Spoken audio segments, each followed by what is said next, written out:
The best way to get around this part of Florida is by boat.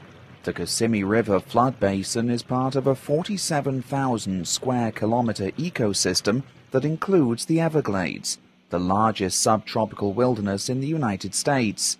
Chuck Wilburn leads the U.S. Army Corps of Engineers' efforts to restore the basin.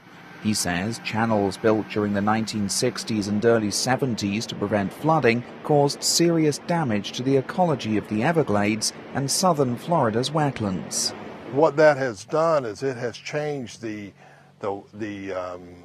flood basin. It has taken the flood basin and actually dried it up.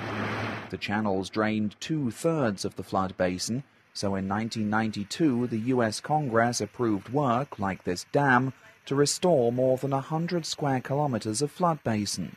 The Kissimmee River Basin is supposed to be fully restored by 2012, so there's a lot to do in the next 4 years. That includes restoring almost 70 kilometers of meandering river.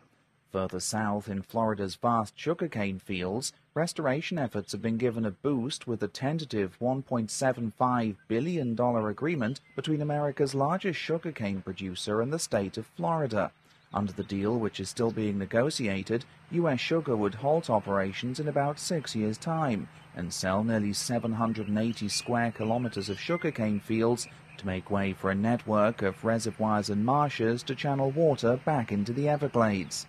Even before the recent U.S. Sugar announcement, an enormous reservoir was already being built. Officials say it's too early to tell how the deal with U.S. Sugar might impact plans for the reservoir. It would be used to restore almost 1 million hectares of Everglades ecosystem by collecting almost 6 billion liters of water per day, currently channeled out to sea. Greg May heads the South Florida Ecosystem Restoration Task Force. It coordinates the work of agencies working in restoration.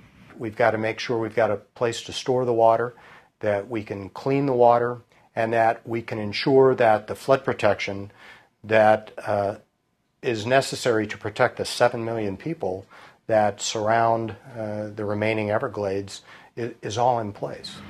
The reservoir is part of an $8 billion comprehensive restoration plan for the Everglades, but an environmental group has filed a lawsuit, and work on the reservoir has been temporarily halted. Brad Sewell is an attorney for the Natural Resources Defense Council. The council wants assurances that the reservoir will be used mostly to restore the Everglades, not for development. Although the title is Everglades Restoration, there's a very strong set of interest in Florida that want many of these projects to also be used for water supply, because they're expecting a 30% increase in water demand over the next 20 years. Many experts say recent growth in this part of the United States means it will be impossible to fully restore the Everglades to their former glory. But the program aims to try. Steve Mort for VOA News, South Florida.